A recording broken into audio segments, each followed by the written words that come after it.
Welcome to the Dow of Sports podcast with Troy Kirby, covering sports business with over 300 industry leaders from across the globe. Now, here is your host, Troy Kirby.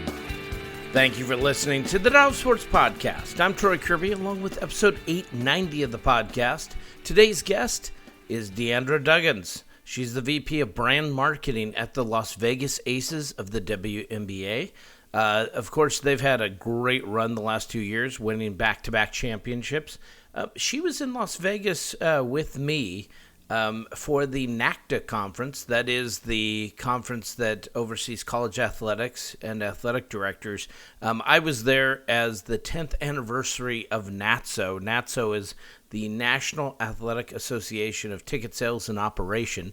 Amazing, we've got 10 years, and we've got over 600 members now and over 200 attendees. I thought that was a great testament to ticket sales folks. I don't want to have a seat at the table. I want to be at the forefront of the table.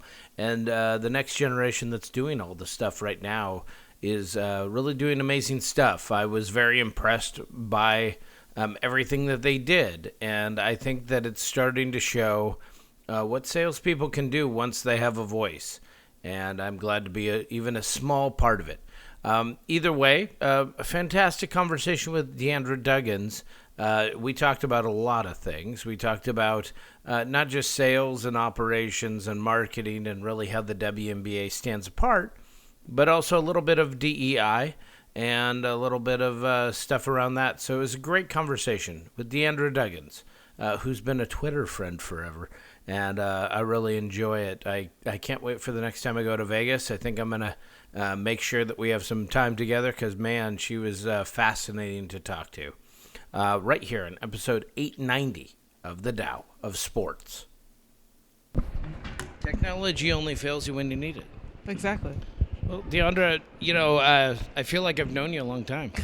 And I've never actually met you until this moment, but we've had a good conversation, good interactions on Twitter. Twitter friends. Or X or whatever the heck you want to call it. Twitter friends are good friends. It will always be Twitter to me. I'm never calling it that. Yeah, and then so, kind of tell me, just from your perspective, how is it that you feel you engage with sports executives that you never meet in person? How do I engage with them? Yeah, what is it you feel that, kind of brings it to where you feel like, okay, I got a real conversation with them? People have false conversations all the time, even in person. Yeah, I think when you just get all that pretentious stuff out the way and start talking real shop, I think you feel like you're having a real conversation. So one of the things that I always liked was you would put with the Baltimore Ravens, you would put up their list, their pregame music list. Yeah. And so I would actually tie my Spotify to it. Uh-huh. And the reason why is it opened me up to new music. Uh-huh. And I wonder if that's also a challenge for you, that you may or may not know what the crowd really is into, or you may be ahead of your audience. How do you do that and make sure that you're not playing stuff that people are like, huh? Oh, I definitely play stuff that people are like, huh? What is that? But for the Ravens specifically, I was trying to play music that I knew the players would like. Because the pregame mix the mix that I was on was for pregame, so it was for warm-ups. And some of the players would complain about the type of music that was being played, so we tried to be intentional to play stuff that we knew that they would like. Do you feel that sometimes that gets caught in a bubble, though? Like, we're playing to audiences that aren't necessarily there? Mm-hmm. That family-friendly thing seems to really not understand that there has to be a vibe with the entire crowd, and Baltimore's not the same as Tennessee, is the same as Seattle, is the same as whatever. It's definitely a fine line. And I tiptoed on that line a number of times. Definitely had conversations about this is not the best subject matter, so tried to and had conversations with players too, okay, I know you love that song, but I just cannot play that, so let's find an alternative. So we'd come to a happy compromise. So when you're actually coming to that, are there just seeking out clean versions to see if there's even the possibility, or is that even a you thought gotta process? Start with the clean version, but you also just gotta really listen to what they're talking about, because I definitely don't want to poison the minds of children with some of the things that are being discussed, or even words that might sound like something else. I wouldn't play it, or I'll edit it out. So yeah, with the NFL, it's an event. Yeah. How do you build up that event to where people actually realize this is it, right? Because you only have like a 4-hour window, 5-hour window. I mean, you're talking pregame, postgame, etc. Yeah, right? that seems like eons ago. I don't work there anymore, but I mean, it is an event. We try to make sure people know that, because you're spending a big part of your day at an NFL game. If you do it right, I mean, you're out there 4 hours before a game starts. The game is 4 hours, and then depending on how the game goes, you might spend an hour and a half talking about it or just waiting to get out of the parking lot. But that's a big chunk of your day, so we want to make sure that you have a good time.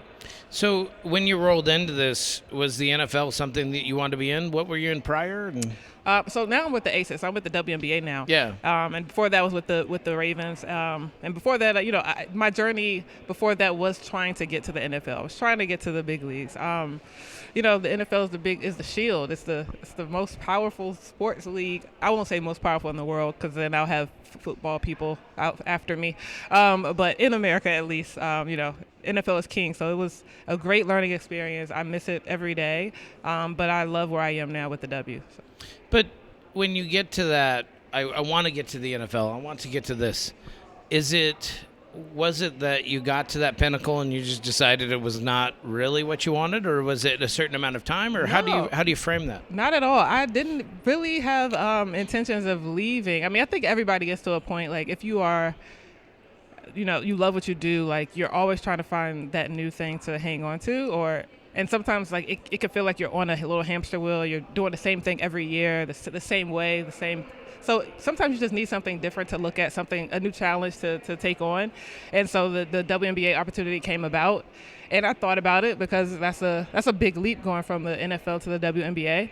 But I thought about, like, what challenge it was and how I felt I could bring value.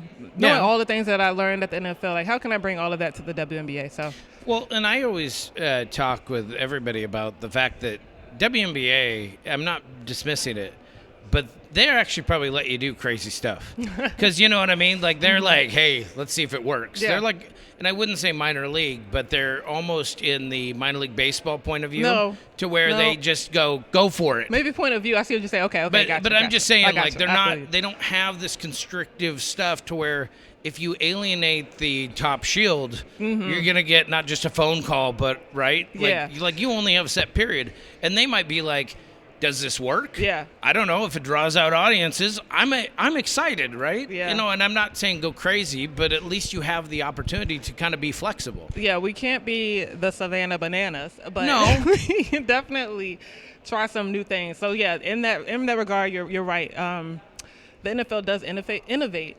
But I think they do it at a slower pace because, not everybody's going to be on board with some of the crazy things that people do come up with in the NFL. But with the W, we try a lot of different things. Well, and I got to think that, I realize that there has been an explosion in interest in the last few years. I mean, and I do credit Becky Hammond for the fact that she had come from the NBA, coached, hey, we're winning, the whole bit. Doesn't get as much credit as I think she deserves, as well as Aja and then, Kelsey.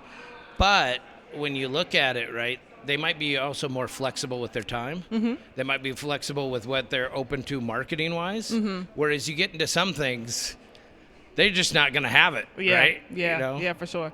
We get a lot more availability with our players than we did in the NFL. Well, you know what? I can't really say that. I feel like the NFL does a really good job of putting it into their contracts where they have to be available. Oh. And then the teams definitely drill into their heads a bit, like, you're here to serve the community, and we have a community day, and that's what we're doing on this day every week. But they get it. They fall in love with the city. They understand that you have to be a good steward, to that city. Like, you're asking a lot of that community to come to a game every week, to cheer you on, to buy your merchandise. The least you can do is to go out and be available and accessible. So, well, and it's definitely hard that's a startup league of 30 years, right? Mm-hmm. It's hard to explain to them that it's going to be the first 2 generations before something not only catches on, but before money comes out. I, though, think that some of the relatability, if I'm in the community, is also she doesn't earn, or he doesn't earn X amount way higher than I do of 200 times where it's unrelatable. Yeah. This is a person that she's going to a job. Yeah, it's almost like what the NFL used to be, right? Like, in Baltimore, the Colts were walking around like regular people. They had other jobs. They were just regular citizens, they played football as their second job. So people got accustomed to that. Like, that's what made them so accessible and so approachable. But yeah, I think when we go into the community, they're still held in this high regard as, sports figures and obviously 2-time champions and who they are to this community. But I do think that they are very relatable in that sense because people see them as just regular people who happen to play a sport for a living. So. Yeah, and, one of the things that I think actually came off true didn't even look like it was a marketing thing, which was the video of Kelsey just saying to Becky how much she liked her. Yeah. And it was like, it just, but those are the things that, like, you go, okay. Yeah. That doesn't seem like you're trying to sell me on something and try to make me do a mini pack. But yeah. Are those the types of things that actually broaden people to where they're like, okay, I like this person. I like this person. Yep. I'm not hearing people just say horrible crap. You know what I mean? Yeah, that's the part, where we really try to hone in on, we don't really want to be selling you something. Yeah. We want you to kind of fall in love with the team for who they are. Because even though, we're at the top right now, we won't always be there. So we need you to have another reason to want to come to the games and another reason to want to support the team. So I think people definitely fell in love with the personalities of our players and who they are as people. So that definitely helps. We don't even do it on purpose. It's really that's just who they are. We just happen to have a camera capturing those moments, and we strike gold a lot of times. How big is your customer base that's not local? Are there a transitory amount of just tourists or people that are curious, or? So it's 90% local. As of the past 2 seasons, we've seen a lot of influx of people coming to town to see the Aces or making the Aces a part of their trip when they do come to Vegas. But it's something that's growing. As the team's profile grows, people definitely see it as a team they want to travel to come see. So we're seeing a lot of that. Fortunately for us, or unfortunately for us, we've been sold out, so we haven't been able to make those tickets up. We haven't had a campaign specifically to target tourists because we haven't had tickets available to provide them, so they have to get it off the secondary market, which helps the people that buy our season tickets, but it doesn't really help us. But we're trying to figure out a way to have campaigns around that. So how do you adjust your marketing plan to make sure that you're still growing your audience even when they can't get in to see you? I come from the school of thought there's always a ticket to sell. So whether it's a primary or secondary, I'm still going to push tickets on sale. But then just giving them other ways to experience the team, whether it's, watch us on TV or, tune into this piece of content that we have, this interview that we're doing, or any other way that we can make them or have them engage with our team. That's how we're kind of getting them on the hook. In terms of just the fact that you're in the Vegas market, this is the biggest transitory market there is, right? There's 24 million people coming in a year through the airport. Yeah. They know how to move people. Yeah. But also you're fighting every single ticket sale. Yeah. Every single, and a lot of people love to give away free tickets like Matt. How do you kind of bridge that gap and make sure that you're not just discounting your stuff? I know it's great to be sold out. Yeah. Yeah. We were always. So, yeah.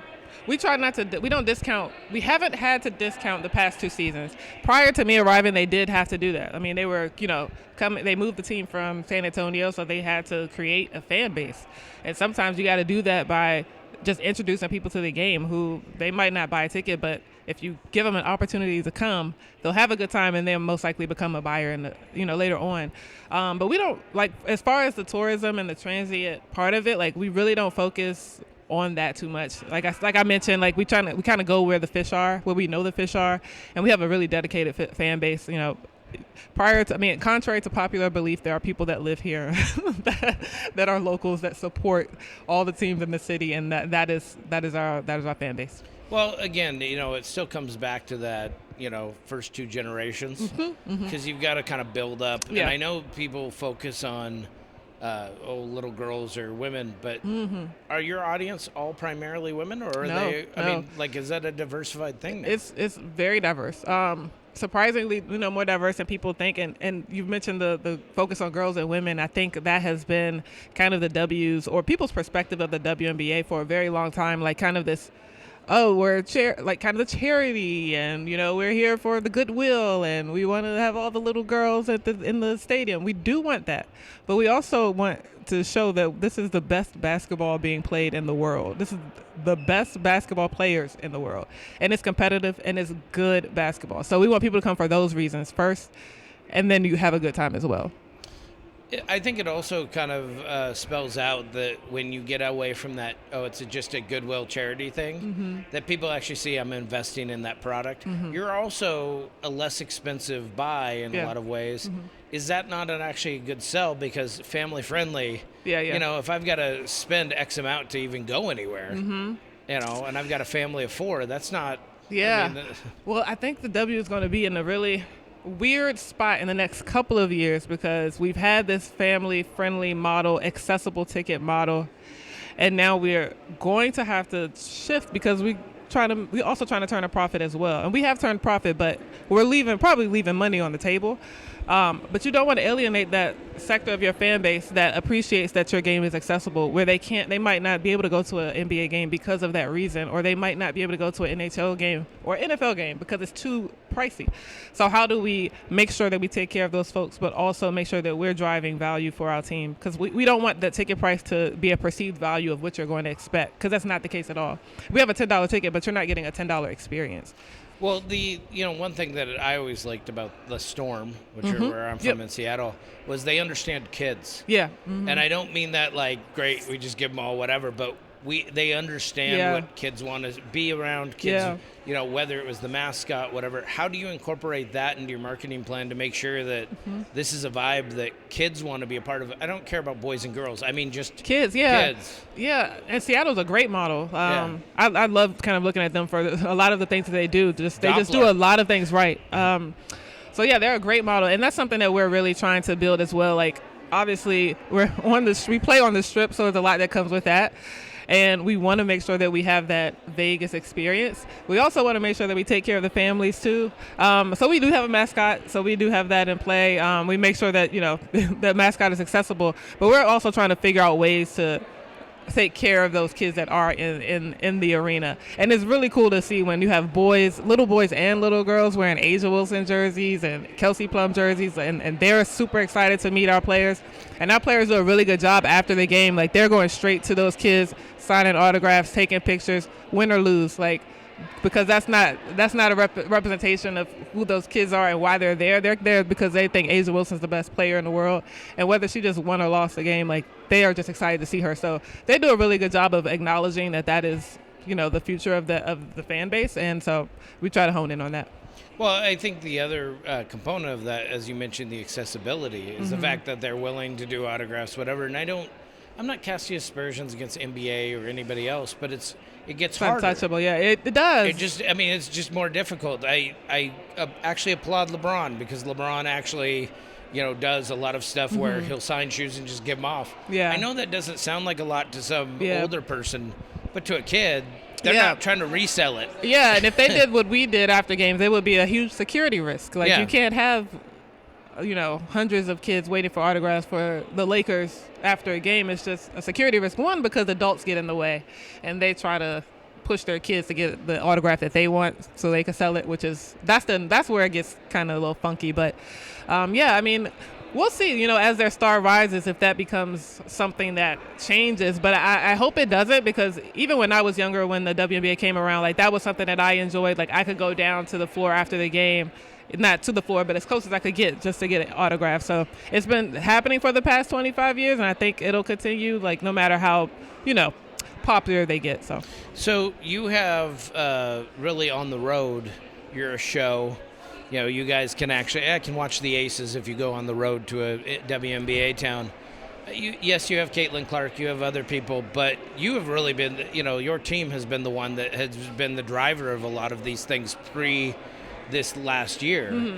Do you guys feel like that's a way to kind of reach out to new fan bases, to have them come? Oh, for sure. Because you were the ones that were selling out arenas before her. I'm not bashing on her, so don't get me wrong. Yeah, no. Not at all. Yeah, no, that's kind of the next iteration of this whole thing. Like, and it's a model that I not took, but am thinking about that the NFL does really well. Like, when they go to different cities that they play in, they're galvanizing the fan base that they know is available or is present in that city. So we're trying to do more data capture on our side to know what fans we have in those cities, so that we can make sure that they're engaged when we get there. So that might be a next year thing, but that is definitely something that we're trying to integrate. We started it on the college level, so when we go to a WNBA team that is in proximity to any of the colleges that our teams play or our players play for, that we're trying to find ways to get outreach to those fans. So knowing that they're supporters of that player. And I actually think one of the best things that has happened is that you've had new ownership invest and actually separate. And it's like, this is our deal. Yeah. And I think that was actually something that really has helped even some of the bigger sports when they separated and said, hey, we're not buying every single team, et cetera. I know that you're owned by the same parent company that owns the Raiders, but they're in different competition levels of, both seasons. Does that also help of knowing that you're not fighting against your own company in your own town on the same? Yeah, it definitely helps for sure. And even though we're not owned by the Golden Knights, we're well supported by them as well. I mean, we kind of support everybody, and everybody supports us in the city. So it's definitely not a competition. Because I feel like we all share the same. There's definitely crossover in our fan bases for sure, but it definitely helps. The level of investment helps. Obviously, Mark Davis coming into play definitely, made a huge change in how we operate. But MGM was the first to bring the team to the city, and they invested as well. But yeah, that helps. Investment of time, investment of resources, investment of talent. If you're able to hire the best and pay them at the level that they should be paid for, to make them want to move out to Las Vegas and work for the WNBA, like that definitely helps. Plus, you're part of the greatest marketing thing ever, which is Las Vegas. Yeah, Las Vegas. I know, but Las Vegas will market. Yeah. I'm just saying, like they will put. But they market they're not all gonna, of the things. I know, but I mean, like you go to some horse towns, they aren't even going to put up a billboard. Yeah. Las Vegas will put up everything, but does that come into kind of a message confusion because there are so many things to market against? You're marketing against the Blue Man Group. You're marketing against you're marketing against the Bodies exhibit. I mean, you're marketing against everything, right? Yeah, I think. Yeah, I mean, it's always something to do here. Like you're in competition with everybody. But I mean, if you're going to choose to go to the Blue Man Group, you're going to go to see the Blue Man Group. But that doesn't mean you can't go to an Aces game. We can all kind of coexist. I think their competition is other shows. It's really not us, to be quite honest. And we incorporate them in our games too. So sometimes we'll have the Blue Man Group perform at halftime, and now we have cross marketing and getting our audience to go to see their show. So it really doesn't get in the way. What's your average age of attendee? Is it in the 40s, 50s, or is it? It's really changing. Actually, I look at those demographics like monthly because just to see the change, and it's that we're kind of equal on the 25 to 35, the 35 to 45, and the 45 to 50. Like those three age ranges, kind of even out. Okay, so when you're hitting those different kind of demographics, different messaging platforms, how do you reach them? Because they're not. I mean, like I don't do text at all. Like, I mean, you message me great, but what did I tell you to do? Call me. Right? It's just that's my deal, right? I'm a caller too. I get in trouble. I'm a phone guy. I prefer phone. You can't tell tone over text. It just doesn't work. We do have a lot of members who prefer phone calls. We've expanded our season membership manager base. So we have more people that are now working to manage all of our season members because we have 8,000 of them now, and they ask them specifically what ways do you like to be communicated to so that they can make sure that they're getting the information that they need how they want to receive it. So we do text, we do phone, we have email, we had radio. We took out our investment into radio, so we rely more on our partnership. We have a partnership with radio station, TV, so every way that you pretty much get communication, we're trying to be there. Yeah. And then, as you kind of look at next steps, how do you grow beyond sold out? Yeah. Demand is a great thing to have. So as long as you have it. As long as you have it. And that's the tricky thing about sports, because you're not always going to have it. Like, because you're doing great now doesn't mean you're going to be doing great 5 years from now. That's why it's perfect. It's great to have that demand so you can have that fan base and tap into them. We're in a really weird position now where we have a 10,000 seater arena. We probably need a 15,000, or there's a 19,000 seat arena down the street. We might not be ready for that, even though we've sold out all the games that we've played in there. But on a consistent basis, I'm not sure. So we're trying to figure out what that looks like. There is no in between in this city. Like, it's either 10 or it's 20. So that is the next conversation that we have to have. Like, where do we go from here? Or do we just continue to, fit where we are right now and then try to, I don't even know I don't know. Are you embracing different technologies in order to kind of help you sell and help you, promote your marketing? Yep. What are they? AI. We had, we introduced, I forget the vendor. I won't give them a plug. They're not paying you for it. So we used AI. It was through an email platform. So we would use them to generate leads. We do chat bots. That's been super helpful. But then everything else is just really being smart with our data.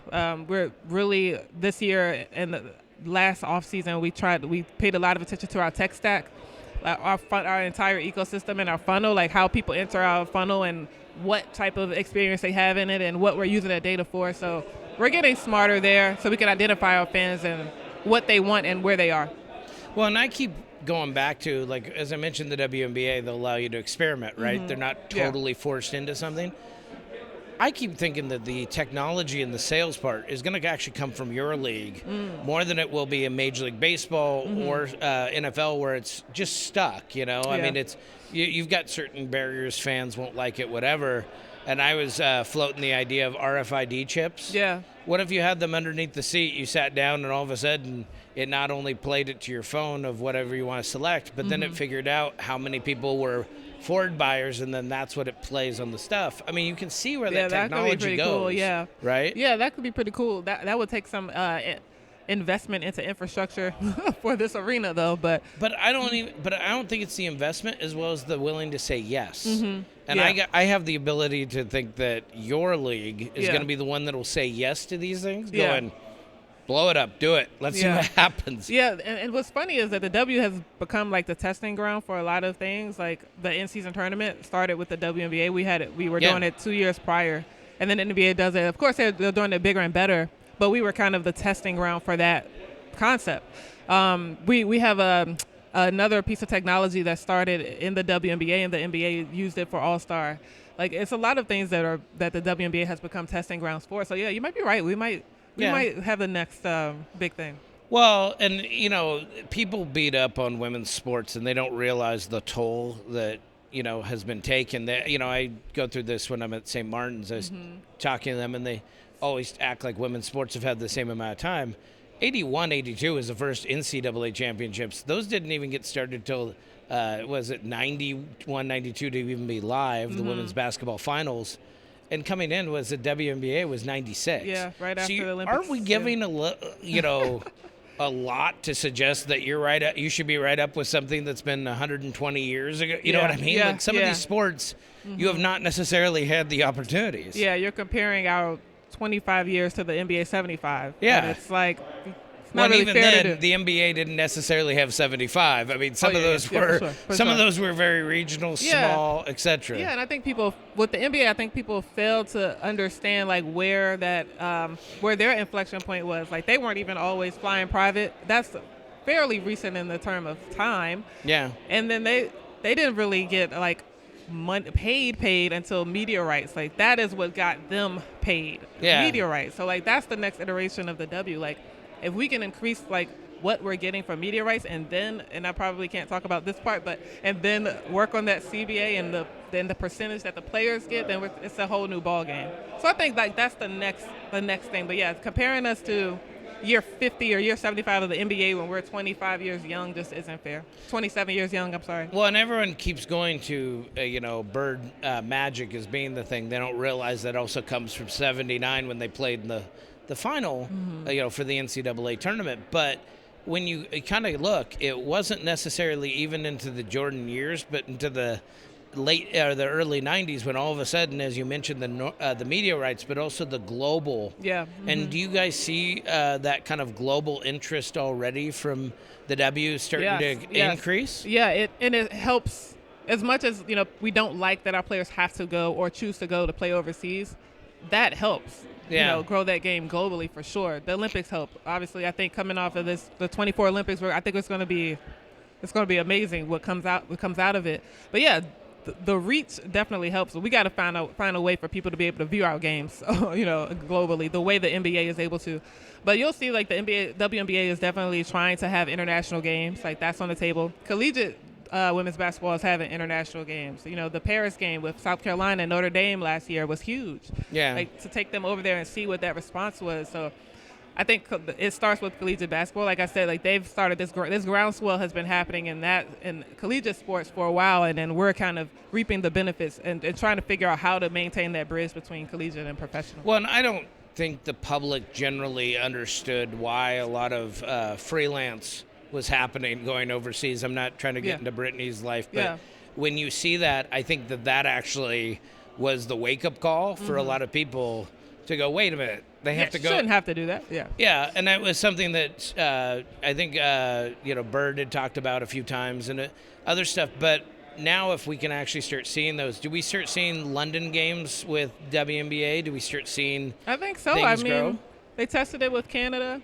Yeah. And Toronto's coming on board, so I think so. But that charter situation helps. You can't do that with commercial flights, so it's baby steps. It's like the charter situation will help the next iteration of the WNBA. Like, the easier we're able to get places, the more rest our players have, the transportation, figuring out that logistical problem helps so much. And it's not, I think people just like make it such a short-sighted conversation, like, oh, it's the charter planes are for the security of the players. Yes, but it helps a lot more too, because now we can travel more with our content team. Like, we can have our videographers available. Now we can deliver more content to you. Like, we can do so much more. Like, we can grow, we can move about the country as we want to. But it has growing pains, but we'll get there. And you're mentioning something that I don't think really mattered as much as it has this year, and you saw that with the Sky players. You're starting to get people in their face. Yeah. You're starting to get an interest, and that comes as a double-edged sword. Yeah. And that's something that maybe we can protect against as the league grows. One of the things that's interesting is with Golden State actually, having their own WNBA team, they did not go as, hey, we're, some variation of whatever the Warriors were. They were the Valkyries. Yeah. I thought that was interesting from the standpoint of, like, you're the Aces. You're your own team. You're your own brand. We don't have a variation of XYZ. Yeah. Is that where we start seeing, the WNBA as a, team or as a league grow because you're not following anybody else? You're your own thing. Yeah. There are more teams that don't have an affiliation with the NBA than there are teams that do.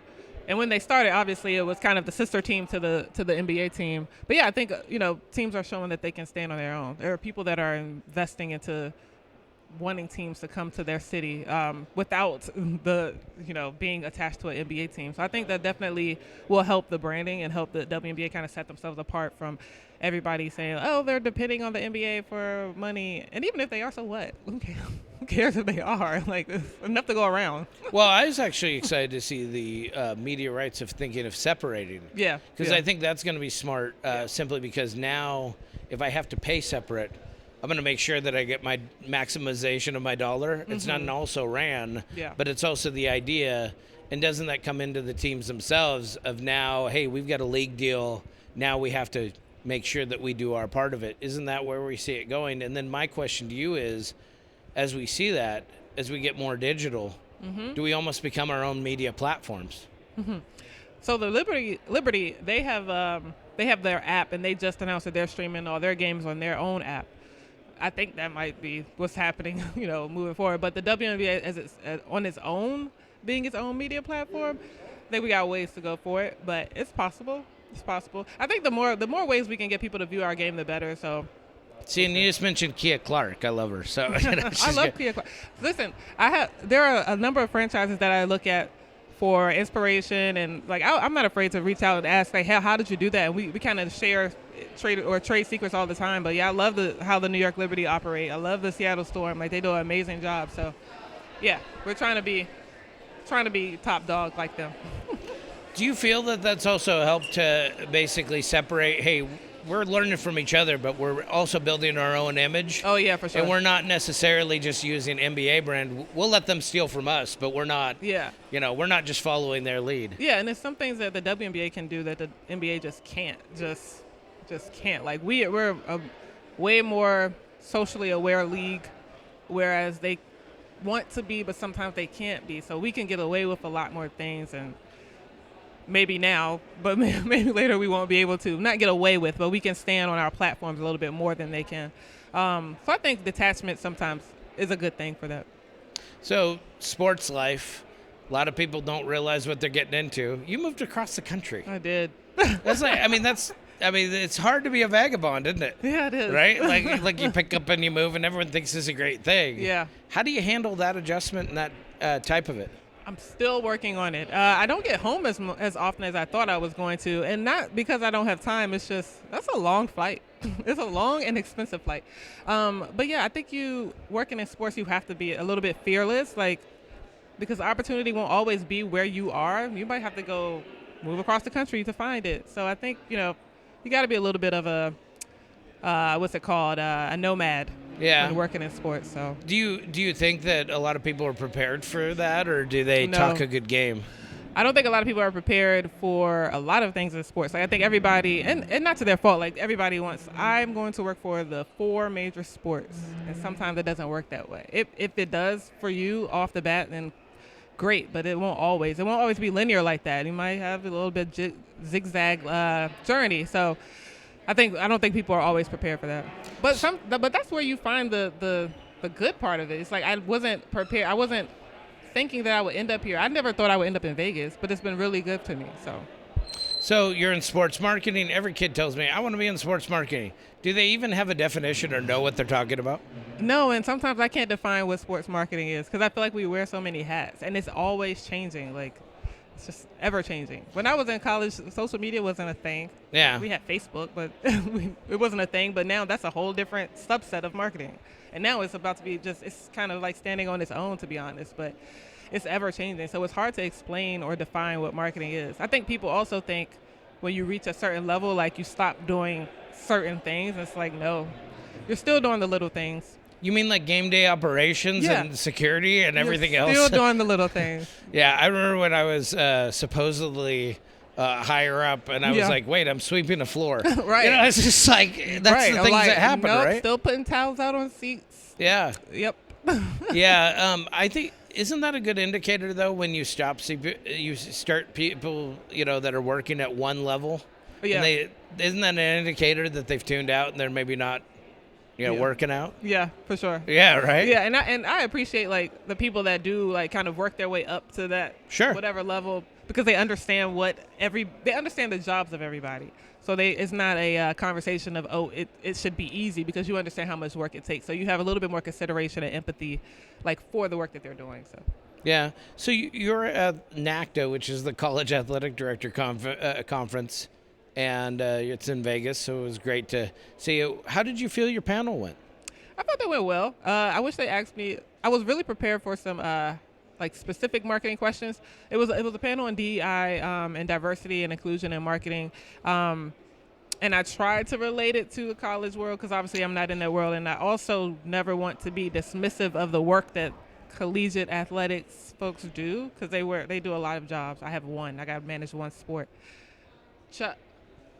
I have to manage one sport. We got a shout out to Chuck.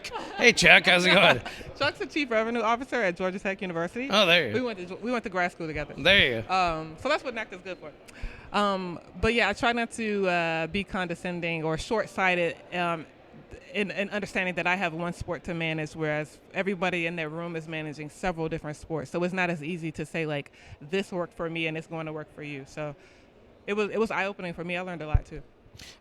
Okay, in some instances, there are spaces where you could be the best candidate, but they might not even pick your resume out of a pile because of XYZ. Like that has nothing to do with you. So sometimes, like, you have to create these pipelines that are nurturing and cultivating a diverse pool of applicants and forcing people to look at it because they might not look at it otherwise. It doesn't take away from all the things that they earn.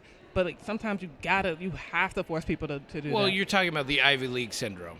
to where people just say, oh, they went to Harvard, therefore they must be smart. No offense to Harvard, but I have met some of your graduates. Yeah. There are some people, right? Yeah. But it's like, I guess I agree with what you're saying. I'm just saying that isn't it harder than just going, hey, we're just supporting DEI, that we have to make sure that these people actually feel as if they earn the position, they are a part of this, and we are not just doing this specifically because that's where I worry about people virtue signaling to pat themselves on the back that oh yeah, we're supportive of DEI, or my favorite is when they call you an ally. They call themselves an ally. Well, you didn't do anything, did you actually do something? Then you wouldn't even think about being an ally. You would think about doing it. We also in a perfect world, like, everybody would just do it. You wouldn't have to think about that type of stuff. Well, I think it's important. I do think, when we started NATSO, one of the biggest issues I had was that I knew that if I didn't try to, really have women that were involved. Right. It's like, that's well more than half my audience. People don't realize that ticket managers usually aren't the guys. Really? There's some guys out there, but the majority are also women, and people don't realize that. So you've got to also think along those lines, and I get it, but it's also, it's also that mindset of, are they doing it because they want to hire, and are they doing it because they want to broaden their diversity, or do they just want to pat on the back themselves? Yeah. And so I always worry about that. Yeah. But, when you talk about the backlash stuff, aren't those the same people that are, using scare tactics for everything? Yep. And they're using your leagues or your whatever as scare tactics? Yeah. Are they really scare tactics, or are they really just, their amount of bullshit? Yeah, yelling into a void. Oh, yeah. Well, it's a lot of stuff you got to deal with, right? And then it just comes back to, isn't that one of the issues? Am I only speaking at a marketing thing for DEI, or do you really want to hear me speak on marketing? No, I used to have that problem because sometimes I felt, at least in the NFL, like, I would get invited to speak at things as a black woman in the NFL.